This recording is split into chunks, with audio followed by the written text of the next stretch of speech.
Hello dear student, welcome. तभी next paper discuss करके 20 mark दिला देते हैं, कॉस्ट में आ जाओ। ठीक है, बाकी सब अपलोड कर दिया, अच्छे से पढ़ लेना।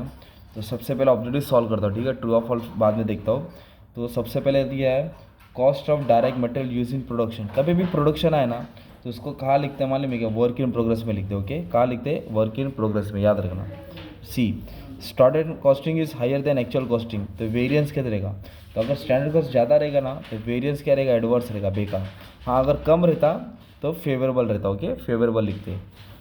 Dash is transfer to profit and loss in entire contract is complete. अगर पूरा कॉन्ट्रैक्ट कंप्लीट होगा तो एंटायर प्रॉफिट आएगा। ठीक है, 40% रहता था 1/3 आता, 70% रहता था 2/3 आता। ये सम सॉल्व किया ना आप लोगों ने।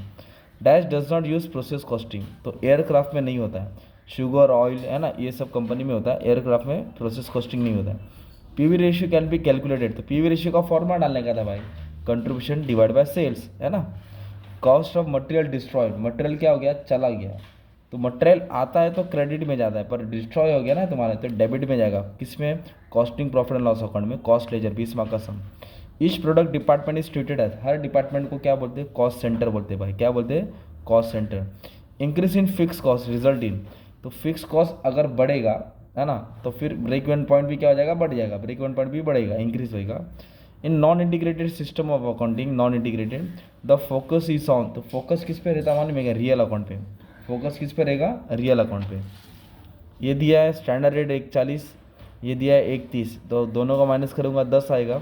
और ये दिया है वेरिएंस दिया है, मतलब इसको इससे मल्टीप्लाई करना पड़ेगा, तो 6000 आएगा। ओके, 6000 आंसर आएगा।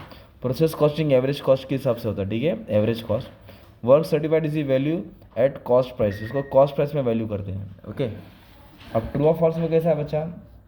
आओ डिस्कस करते हैं। जनरल लेजर एडजस्टमेंट कंट्रोल को स्टोर लेजर कंट्रोल में अकाउंट बोलते हैं, तो नहीं, जनरल लेजर को बोलते हैं कॉस्ट लेजर बोलते हैं। क्या बोलते हैं? कॉस्ट है भाई, फॉल्स है। ओवरहेड एडजस्टमेंट अकाउंट शोर्स over and under of the account, तो ये ट्रू है। On completion of contract contractee account is credited, नहीं, ये वाला फॉल्स है। Cost of rectification of defective work is debited to contract account, defective work किधर debit होता है? कॉन्ट्रैक्ट अकाउंट में। हाँ, ये भी ट्रू है, खर्चा है। Normal loss can not be avoided, सही बात है, नहीं अवॉइड कर सकते। फिर बोला है अब normal gain arises due to rise in efficiency, yes, ये भी ट्रू है। If selling price increase per unit break even will come down, yes, true है। Standard costing simplifies the valuation of, नहीं, ये फॉल्स है। Target cost, okay, is difference between comparative price and desired profit, yes. Pricing decision, क्या बोला है भाई? Pricing decision is limitation, yes, सही बात है, फॉल्स है। स्टैंडर्ड कॉस्ट इज, ये भी फॉल्स है भाई। Standard costing is suitable on small organisation, ये भी फॉल्स है, बड़ी कंपनी के लिए सुटेबल होता है। ओके, बाकी सब अच्छे से अपलोड कर दिया, बच्चे लोग प्रैक्टिस कर लो। Thank you very much and all the best for exam.